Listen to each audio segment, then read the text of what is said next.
पंचकर्म में जो चैप्टर पढ़ना है वो है स्नेहन कर्म, जो कि पूर्व कर्म का प्रथम पाद माना जाता है। तो शरीर का संशोधन कराने से पूर्व स्नेहन कर्म एक अति आवश्यक पूर्व कर्म के रूप में वर्णित किया गया। मतलब इसके बिना आप आगे प्रोसीड कर ही नहीं सकते, चाहे वमन विरेचन जो भी आपको पंचकर्म में मेजर कर्म का है। शारीरिक स्नेहन का तात्पर्य शरीर की स्निग्धता से है, अर्थात वह प्रक्रिया जिससे शरीर में स्निग्धता उत्पन्न हो जाए उसे स्नेहन कर्म कहेंगे। इसके लिए बाह्य और अभ्यंतर दोनों मेथड यूज कर सकते हैं, यानी शरीर पे आप लगाइए बाहर से स्नेह या फिर खाने को दीजिए। ठीक, स्नेहन कर्म द्वारा शरीर के बाह्य और अभ्यंतर दोनों ही प्रकार के स्रोतों का निर्मलीकरण होता है तथा स्नेहन के प्रभाव से स्रोतों में उपस्थित दोष क्लेदित और विस्यंदित होकर चलायमान हो जाते हैं। ये एक लाइन का कॉन्सेप्ट जो है हमेशा आप याद रखिए कि स्नेहन के प्रभाव से स्रोतों में उपस्थित दोष क्लेदित और विस्यंदित होकर चलायमान हो जाते हैं, जिससे शरीर में स्निग्धता, श्रवणशीलता, कोमलता, पिछलता तथा आप्य घटकों का प्रमाण बढ़ता है। स्नेहनम स्नेह विस्यंद मार्दव क्लेद कारकम, ये स्नेह का गुण होता है जो विस्यंदन करता है, मार्दव करता है और क्लेद को उत्पन्न करता है। फिर आता है स्नेह कराने के क्या क्या प्रभाव हम देख सकते हैं, किस हद तक ये प्रभावी है। तो देखिए, शुष्काण्यपि ही काष्ठानि स्नेह स्वेदो उपादने नम्यन्ति यथा न्याय किम पुनर्जीवितो नरान। यानी कि आप देखते हो जैसे वो बनता है ना, छड़ी बनती है, तो छड़ी के आगे मुड़ा रहता है जहाँ हैंडल होता है, तो उसको कैसे मोड़ते हैं, उसको लकड़ी काट के थोड़ी जोड़ा रहता है 90 डिग्री पे। उसमें हम क्या करते हैं कि उसको वही ऑयल लगा करके गर्म करते हैं और धीरे धीरे धीरे धीरे उसको मोल्ड कर लेते हैं। तो उसी का न्याय का इन्होंने उदाहरण लिया है। बोलते हैं जिस प्रकार किसी सूखी हुई लकड़ी को बिना स्नेहन स्विन किए ही मोड़ने का प्रयास करने पर वह टूट जाती है, परंतु यदि हम उसको स्नेहित कर दें और स्नेहित करके अगर हम उसको गर्म करके मतलब स्वेदन करके अगर हम उसको मोड़ें तो वो मुड़ जाएगा। तो ये कह रहे हैं जब वो हो जाता है तो यथा न्यायम किम पुनर्जीवितो नरायण, यानी उसी न्याय से मनुष्य तो जीवित है, वो तो सूखी लकड़ी मोड़ी जा सकती है, तो मनुष्य को के शरीर में बदलाव लाना कौन सी बड़ी बात है, स्नेहन स्वेदन के द्वारा। ठीक, फिर अब देखो व्युत्पत्ति देख लो। स्नेह शब्द, ये दो श्लोक इंपॉर्टेंट याद कर लेना। ठीक, ये महत्व है स्नेहन का। स्नेह शब्द, स्नेह की व्युत्पत्ति स्नेह धातु में घय प्रत्यय लगाने से होती है, जिसका व्याकरण में शाब्दिक अर्थ प्रेमादि प्रभाव या घृत तैल आदि पदार्थों से लिया गया है। स्नेह मतलब जहाँ से उत्पन्न होता है, तो घृत तेल से होता है। प्रेम में भी बोलते हैं कि स्नेह उनका जाता है उनके प्रति। ठीक, राजनिघंटुकार ने स्नेहन शब्द का अर्थ लिया है तैल आदि से मर्दन करना एवं अभ्यंग का अर्थ ये प्राप्त किया। तैलादि मर्दनम अभ्यंगम, छोटा सा शब्द है, याद कर लेना। अब आता है स्नेहन कर्म का महत्व एवं उपयोगिता। सभी प्राणियों में के शरीर का अधिकांश भाग स्नेह सार से युक्त है तथा शरीर के सभी अवयवों में व्याप्त है और पुरुषों के प्राणों का आधार है। स्नेह सारो अयम पुरुष प्राणस्य स्नेह भूयिष्ठा स्नेह साध्यस्य भवन्ति, यानी कहीं न कहीं स्नेह यानी कि आप्य धातु शरीर में हमारे भूत जाता है। आप्य महाभूत जल महाभूत की अधिकता है। ठीक, अब हम कहाँ यूज करते हैं, मुख्य रूप से दो कर्मों की सिद्धि के लिए किया जाता है। वमन आदि संशोधन कर्मों के पूर्व कर्म के रूप में, शारीरिक धातुओं के पोषण या ब्रिंगर तथा वात व्याधि एवं स्नेहन साध्य रोगों के प्रधान कर्म, जिसमें स्नेहन स्वेदन ही करना है, उसमें डायरेक्ट हम करते हैं। ठीक है, तो वो हो गया आपका वहाँ पे। बाकी वमन आदि का संशोधन जहाँ कराना वहाँ तो करना ही। सिरोभ्यंग करेंगे, डायरेक्ट सिरोभ्यंग ही करते हैं, वहाँ स्नेहन पान थोड़ी कराया जाता है, तो वहाँ पे यह स्नेहन आपका मुख्य रूप कर्म के रूप में आ गया।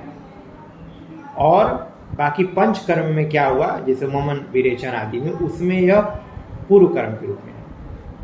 ठीक, जैसे स्नेहन अगर मतलब सिरोभ्यंग कर रहे हो या तैल पिचू रख रहे हो, कुछ भी कर रहे हो, तो वहाँ स्नेहन क्या है, मुख्य कर्म है, मतलब वही चिकित्सा ही वही है।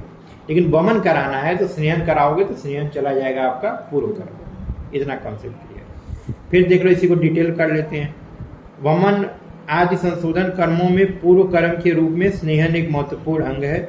स्नेहन द्वारा देह एवं धातुओं में स्थित दोषों का क्लेदन एवं उत्क्लेशन होकर स्नेह के साथ मिश्रित होकर सूक्ष्म स्रोतसों एवं शाखाओं द्वारा चलायमान होकर के कोष्ठ में आ जाता है। और जब कोष्ठ में आ जाएगा तो वहां से बमन आदि, चाहे विरेचन करा लो, चाहे जो निकटतम मार्ग हो उससे आप जो है पंचकर्म डिसाइड करके कर।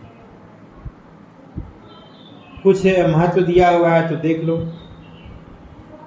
कर्मणा बमनादिनाम अंतरेशो अंतरेशु च स्नेह स्वेदो परियुंजितम स्नेहम च अंत्य प्रयोजित। यानी बमन आदि संशोधन कर्मों के पूर्व एवं मध्य में स्नेहन स्वेदन तथा अंत में बल वर्धन के लिए पुनः स्नेहन कराना चाहिए। स्नेहन का मतलब इतना महत्व है। शुरुआत में स्नेहन हुआ, बाद में संशोधन हो गया, बाद में बोले बल प्राप्त करना है, फिर से स्नेह का प्रयोग करिए। ठीक। दूसरा नंबर ये दिया हुआ, ये भी श्लोक पढ़ सकते हो। स्नेह पूर्वम प्रयुक्तेनम स्वेदो अवजिते अनिल पुरीसम उत्तरेतांसी न संजति कथचनम। स्नेहन द्वारा जिसका वात अगर ठीक कर लिया गया है तो कभी मलमूत्र और शुक्र की गतियों का संग या ऑब्स्ट्रक्शन या कॉन्स्टिपेशन या मूत्र संग ये नहीं मिलेगा। तो मीनिंग याद रखना, बहुत इंपॉर्टेंट श्लोक नहीं है, मीनिंग याद रखते रहो। फिर एक और ये भी है, ये भी याद रख लेना, मीनिंग याद कर लेना कि वस्त्र धावन हेतु क्षार आदि से मैल को उत्क्लेशित करके जल से आसानी द्वारा निकाला जा सकता है। उसी प्रकार स्नेहन स्वेदन से उत्कृष्ट हुए दोषों को शरीर से सुगमता पूर्वक निकाला जा सकता है। ठीक। जैसे हम लोग बर्तन धोते हैं या फिर अपना कपड़े धोते हैं तो वहाँ पे साबुन का यूज करते हैं ना, क्षार वगैरह सब कास्टिक होते हैं ना, तो वहाँ पे उससे क्या होता है, मैल उत्क्लेशित रहते हैं, यानी मैल जो होते हैं वो ढीले पड़ जाते हैं, फिर हम सिंपल पानी डाल के वॉश कर लेते हैं। तो उसी प्रकार से हमारे शरीर में दोषों की स्थिति है। ये हो गया पूर्व कर्म के रूप में। अब आते हैं प्रधान कर्म के रूप में कहाँ कहाँ प्रयोग करती हैं, थोड़ा इंपॉर्टेंट है, देख लेना। शरीर का स्नेहन, जीवनी शक्तिवर्धन, बलवर्धन, वर्ण प्रसाधन तथा स्वास्थ्य वृद्धि हेतु स्नेहों का प्रधान कर्म के रूप में प्रयोग किया जाता है। इसका प्रयोग पान, अभ्यंजन, बस्ती और नस्य के रूप में किया जाता है। ये चारों टर्म याद रखना। इसका प्रयोग से वात, पित्त तथा कफ का शमन होता है। ओके। फिर आता है स्नेह पान से स्वस्थ व्यक्ति की जठराग्नि प्रदीप्त होती है, कोष्ठ की शुद्धि होती है तथा धातुओं की नवीनता की उत्पत्ति होती है। शारीरिक बलवर्ण की वृद्धि, इंद्रियों में दृढ़ता, कार्य क्षमता में वृद्धि, वृद्धावस्था देर से आती है, व्यक्ति 100 वर्ष तक जीवित रहता है। सामान्य ऐसे याद कर लेना है, कुछ खास नहीं है। ठीक है। बाकी ये देख लो, एक दिया हुआ है काश्यप का कि ज्ञानी पुरुषों को नित्य प्रतिदिन तिल, तैल और घृत का प्रयोग करना चाहिए, क्योंकि उन्होंने इसको बताया है कि जो है वो जैसे शंखनी तेल लिया, एरंड लिया, तो ये सब चीज़ें जो होती हैं इनसे बढ़कर कोई रसायन नहीं है, तो रसायन के रूप में यूज किया जा सकता है स्नेह को। जैसे तिल तेल, पहले सरसों तेल में थोड़ी कोई खाता पीता था, तिल तेल ही मुख्य, आयुर्वेद अभी भी तिल तेल को श्रेष्ठ तेलों में मानता है। और घृत का प्रयोग, तो दोनों रसायन है, आप डेली यूज कर सकते हैं। नित्यानित्यम आत्मविधो तिल तैलम घृतम बुध प्रयुंजितम एरंड संख्यानाम संस्कृतम रसायनम नास्ति। मतलब इससे बढ़कर कोई रसायन ही नहीं है एरंड तेल और शंखनी तेल से। ठीक है। इसका मीनिंग याद कर लेना कि तिल तेल और घृत का प्रयोग रसायन के रूप में भी बताया गया, यानी स्नेहन आप डेली कर सकते हैं, पर डे।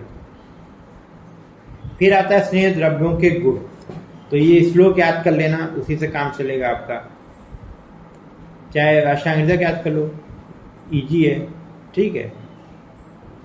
गुरु शीत सरश्नि स्निग्धम मंद सूक्ष्म मृदु द्रवम औषधम स्नेहम प्रायो विपरीतम विरुक्षणम।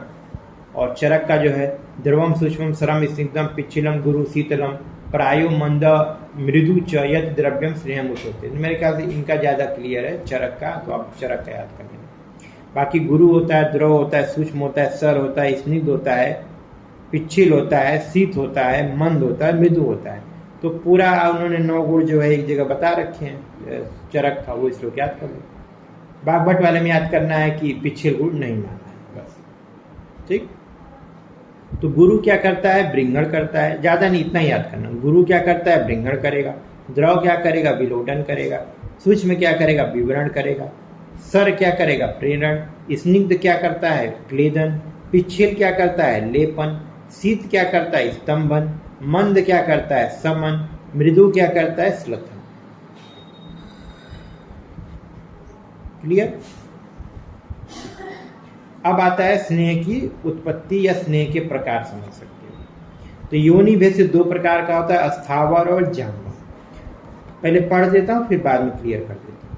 प्रयोग भेद से बाह्य और आभ्यंतर, त्रिविध से यमक, त्रिविध और महास्नेह, कारमुक्ता के भेद से समन, शोधन, बृंगड़, मात्रा भेद से उत्तम, मध्यम, हर्ष मात्रा, पाक भेद से मृदु पाक, मध्य पाक और खर पाक, पंचविध भेद से सद्य स्नेह, पांच प्रसिद्ध की, औपीडकम, अच्छे स्नेहों पर विचार। तो ये चीज आपको याद करना है। इसका मतलब क्या है वो आप एक बार बता दूंगा, अपने आप लिख लेंगे, बट ये आपको याद करना पड़ेगा। तो योनि भेद से क्या होता है? दो प्रकार, स्थावर और जांगम। तो स्थावर का मतलब क्या होता है? जो स्नेह वनस्पतियों द्वारा प्राप्त होते हैं उसको हम क्या बोलते हैं? स्थावर। और जिस वनस्पति से स्नेह प्राप्त होता है उसे स्नेह आशय, आशय मतलब उस स्नेह में वहां जहां वो रहते हैं, ठीक। तो उसमें क्या आएगा? जितना तिल का तेल हो गया और सब जितने भी तेल आते हैं आपके, वो सारा का सारा, जो सरसों का तेल, तिल का तेल, ये सारा जो है, चाहे सोयाबीन का तेल, सब स्थावर है। तो कुछ नहीं, अपना बहुत बड़ा नहीं है, इसको जी है, याद कर लेना। फिर आता है जांगम। जांगम में आता है जो पशुओं से प्राप्त होते हैं। तो क्या होता है उसमें? घृत, वसा और मज्जा। तो ये एक कॉन्सेप्ट आप पढ़ते होंगे, चरक में पढ़े, चतुर्विध स्नेह, घृत, तैल, वसा, मज्जा। तो उसमें जो तैल है वही पशुओं से, वो क्या नाम है, पौधों से प्राप्त होता है, स्थावर से, और बाकी सब जानवरों से प्राप्त होने वाले हैं, चाहे घृत हो, चाहे आपका मज्जा हो या वसा हो। तो याद रखना। तो दो भेद हो गया, स्थावर और जांगम। फिर स्नेह के प्रयोग भेद से हम बता सकते हैं। इसे बाह्य स्नेह प्रयोग करेंगे। परिमार्जन चिकित्सा है तो स्नेह का बाह्य प्रयोग किया जाता है। तो अभ्यंग हो गया, लेप हो गया, मर्दन हो गया, उद्वर्तन हो गया। उद्वर्तन मतलब पाउडर में मिला करके लगाना, वो भी स्नेह कहलाता है। रुच्छ करोज, रुच्छ उद्वर्तन, स्नेह उद्वर्तन को आयरन मिला लोगे। संवाहन मतलब हल्के हाथों से दबाना। पादाघात जो कि वहाँ पे केरला में होता है, पैर से दबाना, और बाकी सब घरों में देखी होगी। मूर्ध सर पे तेल रखना। गंडूस मुंह में रखना। कर्ण पूरण करना, अच्छी तर्पण करना। परिसेक करना यानी कहीं भी गिराना, जैसे हम लोग वो जब जानू बस्ती करते हैं ना तो लेकर के फिर तेल वहीं पे गिराते हैं, इसको परिसेक करना कहते हैं, ठीक। पिछू धारण, तो पिछू धारण का कॉन्सेप्ट है, आप सर पे भी कर सकते हैं और यूनि पिछू भी बनता है। जैसे हम लोग नॉर्मल डिलीवरी कराते हैं तो कभी कभी नहीं लेबर पेन आ रहा है अच्छे से, तो पिछू रखते हैं। तो पिछू रखते हैं तो उससे पेन अच्छे से आता है। सर्विक्स पे फॉरेन बॉडी टच करती है, स्नेहित होता है, उससे क्या होता है कि बहुत तेजी से पेन स्टार्ट हो जाता है। तो ये बड़ा कॉन्सेप्ट अच्छा है, वो गायनी प्रैक्टिस में आप लोग पढ़ेंगे, पिछू का धारण। बाकी और भी जितनी बीमारियां हैं वो सब में भी रख सकते हो, एक तरीके का पेसरी है ना। वो टैबलेट अभी आया है, कैप्सूल अभी आया है, और आयुर्वेद के भी कैप्सूल आ गए हैं और टैबलेट आ गए हैं रखने के लिए, लेकिन प्राचीन काल में पिछू ही रखे होते।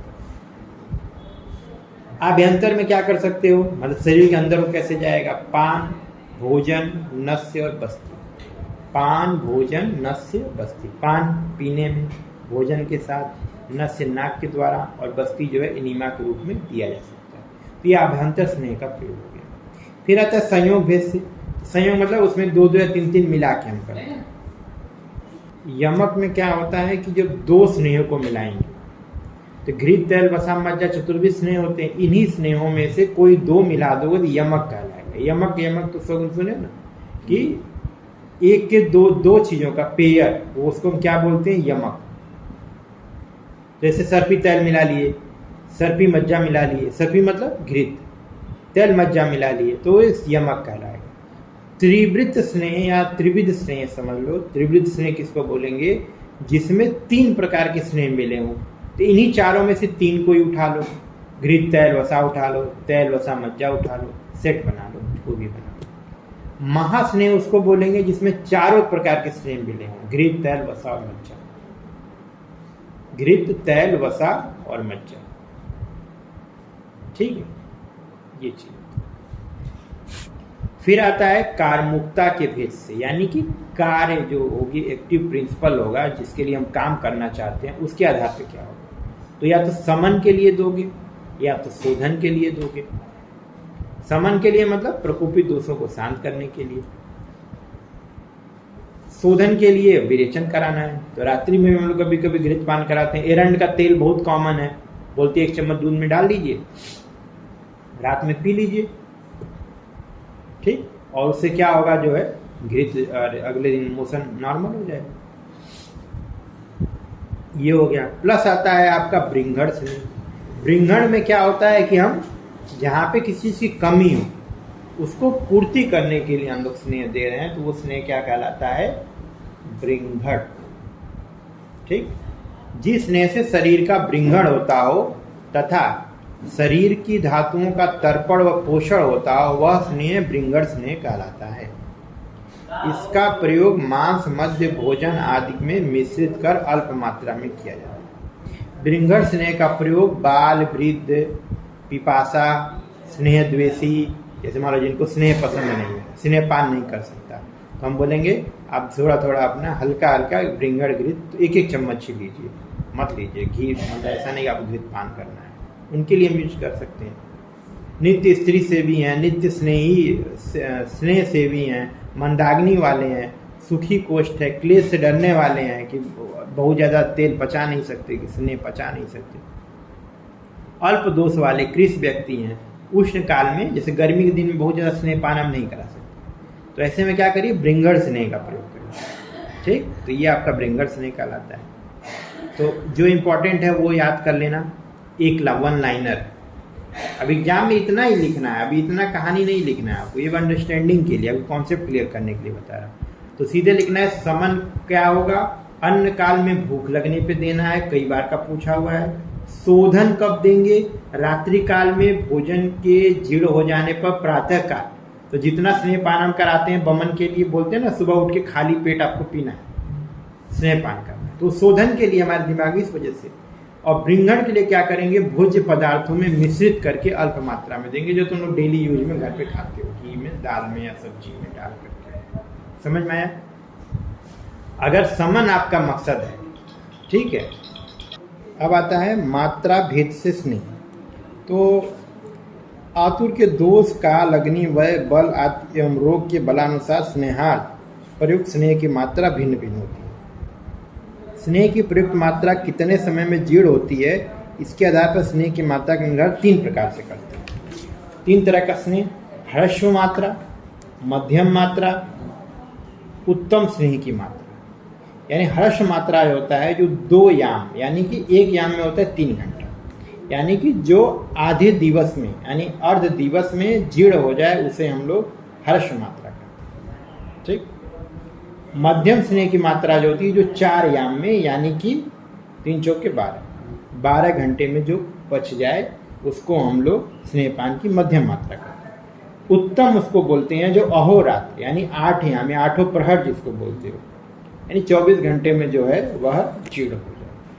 तो स्थिति यह है कि कभी कभी हम लोग घंटे में बताते हैं तो लोग कहते हैं कि अरे वो सब घंटे चलते नहीं, तो उस समय आप आवर में कैसे बता रहे हैं? तो दिवस, अर्ध दिवस और पूर्ण अहोरात्रि, इसका ज्ञान हमारे आचार्यों में बहुत पहले से था। उन्होंने उसको 8 भाग में डिवाइड कर रखा था। जो आज के समय में आप समझोगे तो 3 घंटे का 1 प्रहर बनेगा। तो अपना ज्ञान नहीं है, बस दूसरे टिप्पणी करनी है, उसका कोई अंत नहीं कि कैसे आवर में कैसे बता रहे हैं कि जो 3 घंटे में, 6 घंटे में जो पच जाएगा वो हल समात्रा होगा। अरे 6 घंटा आपका वही 2 याम ही है, अर्ध दिवस 6 से 12। तो समझने की बात है, जब पढ़ेंगे नहीं संहिताएं तो ये स्थिति होगी। फिर आता है पाक स्नेह से स्नेह भेद। तो स्नेह के विविध प्रकार के वेगों में, तो जैसे हम लोग पढ़े भी थे शास्त्र में, नहीं भेषज का प्रणाम पढ़े थे, तैल निर्माण, वो मृदु पाक, मध्यम पाक, खर पाक आया था ना। तो 3 तरह का पाक हो सकता है। तो मृदु पाक जो होता है वह कल्क का निर्माण हो, जैसे आप लेंगे तो उसमें वो थोड़ा सा चिपचिपा सा बनेगा, वो कल्क निर्माण होगा, उसे मृदु पाक समझना चाहिए। उसको हम लोग नस्य कर्म के लिए प्रयोग करते हैं। मध्यम पाक जो होता है जो कलछी पे चिपक जाए, ठीक, हलवे के जैसा आपको कलछी पे उठने लगे अगर द्रव्य, तो उसको मध्यम पाक समझना चाहिए। और जो मध्य पाक होता है वह पान और बस्ती के लिए प्रयोग किया जाता है। और जो खर पाक हो जाता है, जब उसमें औसत की वर्ती बनने लगती है, ये पाक के दौरान आपको देखना है, तो उसे खर पाक समझना चाहिए। उसका हम लोग क्या करते हैं, अभ्यंग। उससे हम लोग क्या करते हैं, अभ्यंग। ठीक। फिर आता है आपका विशिष्ट संज्ञा के आधार पर स्नेह, सद्य स्नेहन। ऐसे अंतः स्नेहन की जिस विधि द्वारा स्नेह प्रयोग से शरीर का संपूर्ण स्नेहन कम समय में, कम से कम में शीघ्रता से हो जाए, वह सद्य स्नेहन कहलाता है। सद्य स्नेहन हेतु लवण के साथ स्नेह का प्रयोग करने से सद्य स्नेहन आता है। तो कॉन्सेप्ट है याद रखना, जहां पे स्नेह में लवण मिला के आप देंगे उससे सद्य स्नेहन होगा। क्योंकि लवण भी श्राव कराता, वो भी क्लेदित करता है, और स्नेह का तो गुण है ही। लवण अभिसंधि गुरु स्निग्ध व्यवाही होने का शीघ्र फल। ठीक। सद्य स्नेहन का प्रयोग करने से संपूर्ण शरीर का स्नेहन शीघ्रता से स्नेह पाक के दिन ही हो जाता है, अथवा 3 से 4 दिन मर्यादा में सर्वांग स्नेहन हो जाता है। तो कभी कभी किसी को नहीं, जैसे इमरजेंसी है, तो उनको स्नेह आप क्या करिए, लवण के साथ दीजिए। जल्दी वमन कराना है तो जल्दी स्नेहित करना है तो 3 से 7 दिन दिया है, आप उसको 3 दिन में ही कर सकते हैं। कुछ सद्य स्नेहन के योग हैं जो आप याद कर लीजिएगा। सबसे पहले देख लो, जो याद करने लायक वही बताता हूँ। पिपली, लवण, चारों स्नेह, दधी और मस्तूक एकत्र कर लीजिए, उनका एक साथ प्रयोग कर लीजिए, सद्य स्नेहन करा देगा। सबसे अच्छा अल्प तंडुल, दूध और घृत मिला करके एक योगागु बना लीजिए, बेस्ट है स्नेहन के लिए। तीनों अवेलेबल रहेगा आपको, पेशेंट को आप बता भी सकते हैं कि चावल ले लीजिए, दूध ले लीजिए, पका लीजिए, उसमें घी डाल के पीजिए। ठीक, सबसे अच्छा। या फिर धारोष्ण दुग्ध। धारोष्ण दुग्ध क्या होता है, जो सीधे थन से जैसे ही निकल रहा है, तुरंत बिना गर्म किए उसमें अपना शर्करा और घृत मिला के पी जाइए, तुरंत स्नेहित हो जाएंगे। ठीक। अरे आप लोग नहीं पी पाए, जब पूरे जवान लोग पी लेते थे। ठीक है, मजबूत थे, क्लेश सहते थे। इस समय क्लेश कोई सह नहीं सकता है ना, प्रॉब्लम नहीं। फिर आता है औपीडक स्नेह। अरे नहीं, अब हमें पढ़ना है पंच प्राशित्तिकी पेय।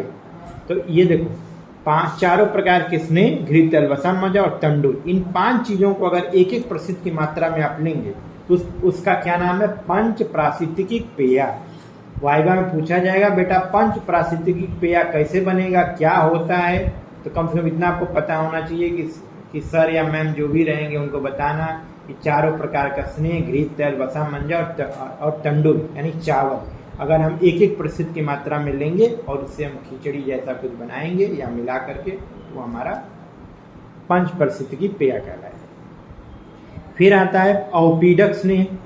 भोजन के पूर्व एवं भोजन के जीर्ण हो जाने के पश्चात उत्तम अथवा अधिक मात्रा में स्नेह का सेवन औपीडक स्नेह कहलाता है। ठीक। भोजन करने से पूर्व और भोजन के जीर्ण होने के पश्चात, यानी स्थिति क्या हुई, सैंडविच वाली बनी। ऊपर स्नेह, फिर भोजन, फिर नीचे स्नेह। यानी पहले स्नेह पी लिया, उसके बाद खाना खा लिया, फिर स्नेह पान कर लिया। इसको हम क्या बोलते हैं, औपीडक स्नेह, सैंडविच बनाना। ठीक, 3 लेयर बनाना। भोजन के पूर्व तथा पश्चात एक ही दिन में 2 बार स्नेह पान की योजना औपीडन कहलाती है। इतना है। ठीक। औपीडन हेतु भोजन के पूर्व अल्प मात्रा में स्नेह देना प्रथम योजना, उसके बाद भोजन के जीर्ण होने पर उत्तम मात्रा में स्नेह देना द्वितीय योजना कहलाती है। यानी 2 बार अपन इसको बनाते हैं, स्नेह देते, इसलिए औपीडक कहलाती है। कहाँ प्रयोग किया गया है, जब हम वेगानुरोध पढ़ा रहे थे न वेगान दाढ़ी, वहां पे आया था कि मुद्रा और उर्द में औपीडक सर्पी का प्रयोग करिए। उसको यूरिन में प्रॉब्लम हो, बार बार यूरिन रूट ऑब्स्ट्रक्शन हो रहा हो, उसको आप स्नेह औपीडक के रूप में दे सकते हैं। यानी 1 चम्मच घी ले लीजिए, उसका कुछ खा लीजिए, फिर 3-4 चम्मच घी पी लीजिए। ठीक। कार्डियक को देखते हुए, कोलेस्ट्रॉल वगैरह मैनेज करते हुए, वैसे बढ़ता नहीं है। औपीडक स्नेह से लाभ देख लीजिए, बस्ती, उरु प्रदेश, कटी प्रदेश का दृढ़ीकरण होता है। औपीडक स्नेह वृषवातकारक, ऊर्जस्कर और श्रम का नाश करता है। भोजन के साथ स्नेह का सम्यक सेवन वर्ण, स्वर, मेधा और शुक्र, आयु, धृति, बल एवं अग्नि को बढ़ाने वाला होता है। मल, मूत्र, अपान वायु को सुखपूर्वक निकालने वाला। अब आता है अच्छ स्नेहपान, ये भी बहुत इंपॉर्टेंट है, कई बार एग्जाम में पूछा हुआ है। स्नेह का सेवन जब बिना किसी द्रव्य का संयोग किए हुए केवल शुद्ध स्नेह का पान किया जाता है तब वह अच्छ स्नेह पान कहलाता है। अच्छे स्नेह यानी घृत है तो केवल घृत, ना उसमें लवण मिलाना है ना उसमें अन्न मिलाना है, कुछ नहीं। तैल है तो केवल तैल, घृत है तो वसा है तो वसा, मज्जा है तो मज्जा। अगर आप डायरेक्ट पीते हैं उसको तो उसको क्या बोलते हैं, बिना कोई संयोग किए अच्छ स्नेह पान या अच्छ स्नेह का। ठीक, अच्छ स्नेह को एक याद रखना, विचारणा में नहीं माना गया। स्नेह की विचारणाएं आती हैं, अभी और आएंगी, काउंटिंग कराऊंगा उसमें अच्छ स्नेह को, क्योंकि विचारणा तो कुछ हुई नहीं। विचारणा तो उसमें होता है जैसे कुछ मिलाएंगे, युक्ति लगाएंगे, यवागु बना दें, मंड बना दें, कुछ खिचड़ी बना दें, रोटी में लगा दें, कुछ तो करें। ठीक, तो यहाँ ऐसा कुछ नहीं है, सीधे घृत पान स्नेह पान करा रहे हैं, तो ये विचारणा तो कोई बात ही नहीं हुई, इसके विचारणा में इसको काउंट नहीं करते। ये लाइन याद रखना। फिर आता है स्नेह प्रविचारणा। जो पुरुष अच्छे स्नेह या केवल स्नेह का पान करने में असमर्थ है, पीते उबकाई आ रही है, ऐसा बोलते हैं, पेशेंट आते हैं घी नहीं पिया जा रहा है, उन्हें विविध प्रकार के साथ में भोज्य द्रव्यों के साथ स्नेह मिलाकर अथवा पान के अतिरिक्त अन्य प्रक्रियाओं द्वारा हम स्नेह का सेवन करा सकते हैं। इसके लिए प्रविचारणा किसके लिए करना चाहिए, जो स्नेह से जो नित्य सेवन कर स्नेह करते हों, जिन्हें अच्छे स्नेह के सेवन से द्वेष, पीते हो काई आ रही, महक लग रही, कुछ हम लोग ऐसा दाल में डाल के पी लो, दूध में डाल के पी लो, ऐसा बोलते हैं ना। क्लेश सहने में असमर्थ हो, जैसे पी लिए बड़ी गर्मी हो रही है, हो रहा वो हो रहा, ऐसे लोगों के लिए जो है आप प्रविचारणा करिए। राजा हो, सुकुमार हो, कृष हो, वृद्ध हो, बालक हो, ऐसे लोग, अर्धगमन, रात्रि जागरण, स्त्री सेवन से थके हुए व्यक्ति। ठीक, तो ऐसा होता है तो वो प्रविचारणा जो होता है उसमें हम करते हैं। स्नेह की कुल प्रविचारणाएं 24 प्रविचारणाएं बताई गई हैं, संख्या याद रखना। एग्जाम्पल में ओदन, विलेपी, रस यानी मांस रस, मांस, दूध, दही, यवागु, सूप, शाक, यूस, काम्बलिक, खंड, सत्तु, तिलपिष्ट, मध्य, लेह, भक्ष्य, अभ्यंजन, बस्ती, उत्तर बस्ती, गंडूस, कर्ण, तैल, नस्य, अच्छी तर्पण, ये 24 प्रकार की स्नेह की प्रविचारणाएं होती हैं। इसमें अच्छे स्नेह नहीं, तो पूछा जाता है 24 प्रकार की स्नेह विचारणाओं में अच्छे स्नेह है कि नहीं, तो अच्छे स्नेह क्योंकि उसमें प्रविचारणा कोई बात ही नहीं। हाँ, इसमें आप देख लीजिए किसमें किसमें मिला के देते हैं। ठीक, बाकी ये भी एक संख्या याद रखना कि चरक ने 24 प्रविचारणाएं दी हैं तो काश्यप ने केवल 20 प्रविचारणाएं दी। ये दोनों नंबर याद रखना, बस प्रविचारणा याद करने की जरूरत नहीं है, प्रविचारणा ऐसे 6-7 याद हो जाए बहुत है। ओदन, विलेपी, रस, मांस रस, क्षीर, यवाग अपने मन से लिख दोगे। इसके अलावा देखो रस के अनुसार अगर हम मधुर अम्ल कटुतिक कषाय से बनाएंगे तो देखो 6 रसों से समास यानी मिलने से और व्यास यानी अलग अलग पृथक होने से 63 प्रकार की प्रविचारणा और बिना किसी द्रव्य के संयोग से अच्छ स्नेह यानी कि 64वां हो गया। तो इस प्रकार कुल 64 स्नेह प्रविचारणाएं होती हैं रस के अनुसार। मधुर अम्ल कटुतिक कषाय रस के अनुसार अगर प्रविचारणाएं बनाएंगे तो कुल 64 प्रकार की प्रविचारणाएं बनेंगी। और जो स्नेह का प्रयोग जो भोजन के रूप में हमें करना है या अन्य प्रविचारणा के रूप में करते हैं, जो चरक ने बताया है वो बताया 24 और काश्यप ने बताया है 20। तो 20, 24 और 64। ठीक है, ये तीनों संख्या इंपॉर्टेंट है, 20 है, 24 है और 64। तो कभी कभी लिखा रहता है कि रस के अनुसार प्रविचारणा है, तो वहाँ पे ऑप्शन में 20, 24 और 64 लिखा रहेगा। अब लगता है आपको सब सही है, ये किसके अनुसार पूछ रहा है उसको देखिए। कभी कभी पूछे काश्यप के अनुसार प्रविचारणाएं हैं तो वहाँ भी ऑप्शन में 20, 24 और 63 और 64 रहेगा। तो आपको ध्यान देना कि चरक के काश्यप के अनुसार 20 प्रविचारणा है। ठीक है, चलो अब आता है स्नेह की उत्तमता। स्नेह कौन उत्तम सबसे ज्यादा होता है, ये श्लोक याद कर लेना इंपॉर्टेंट है। सर्पिस्तैलम वसामज्जा सर्व स्नेह उत्तमता येषु च उत्तमम सर्पी संस्कारस्य अनुवर्तनात्। यानी घृत, तैल, वसा, मज्जा, ये 4 प्रकार के जो होते हैं स्नेह होते हैं। इनमें सबसे उत्तम घृत को माना गया है क्योंकि यह संस्कार का अनुवर्तन करता है। जैसे हम त्रिफला घृत देते हैं, है ना, पंचतिक्त को पंचतिक्त घृत में देते हैं। तो बहुत सारी औषधियों का जो माध्यम है वो घृत के माध्यम से जाता है, एज ए व्हीकल काम करता है, यानी उसके गुणों को वह अपना लेता है, संस्कार का अनुवर्तन करता है, इसलिए हम इसको उत्तम मानते हैं। है, सभी ठीक है अपनी अपनी जगह पे, लेकिन इन चारों स्नेहों में सबसे उत्तम क्या है? घृत। और घृत में भी किसका घृत? गौ घृत। ठीक। बाकी श्रेष्ठता के लिए कुछ उन्होंने पैरामीटर बनाए हैं, वो देख लो। पित्तग्न गुण में सबसे अच्छा कौन होगा? सर्पी होगा। शरीर जनाम दोषाणाम क्रमेण परम औषधम बस्ती विरेको वमनम तैलम घृतम मधु। यानी पित्त के लिए सबसे अच्छा कौन है? विरेचन के लिए या फिर दोषों को कर्म परम औषधि जो मानी गई है वो क्या है? सर्पी है। तो सर्पी है, मज्जा है, वसा है, सबसे निकृष्ट में तेल आता है। यानी तेल पित्त को बढ़ाने वाला कार्य करता है, घटाता नहीं।